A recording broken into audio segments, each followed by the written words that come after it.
Hello అందరికీ, ఎంతమంది Kubera movie చూసారు? నేనైతే మూవీ చూసేసాను. నాకైతే చాలా అంటే చాలా బాగా నచ్చింది. అసలు శేఖర్ కమ్ల గారి నుంచి ఇలాంటి మూవీ అస్సలు ఎక్స్పెక్ట్ చేయలేదనమాట.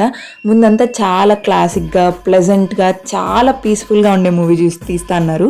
ఈసారి చాలా డిఫరెంట్గా ట్రై చేశారు. ఈ డిఫరెంట్ చాలా బాగుంది. ఇంకా ధనుష్ యాక్టింగ్ అయితే అసలు ధనుష్ ఎక్కడ కనిపించలేదు, మొత్తం బిచ్చగాళ్ళలానే కనిపించాడు అనమాట. అంత బాగా యాక్ట్ చేశారు. ఇంకా నేనైతే రివ్యూ ఇవ్వడానికి రాలేదు, ఎందుకు అంటే అది వాళ్ళ ఇండివిజువల్ మెంటాలిటీ. కొంతమందికి ఒకటి నచ్చచ్చు, కొంతమందికి నచ్చకపోవచ్చు.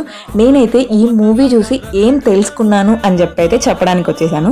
ఫస్ట్ థింగ్, దేవుడు తలుచుకుంటే ఉన్నవాడి చావు లేనివాడి లాగాను, లేనివాడి చావు ఉన్నవాడి లాగాను చేయగలుగుతాడనమాట. ఇంకొకటి సెకండ్ ఏమంటే, మనం అన్యాయంగా ఎంత సంపాదించి నేను నీకు ఇది ఇస్తాను అని చెప్పి దేవుడిని కోరుకున్నా అది జరగనివ్వడు.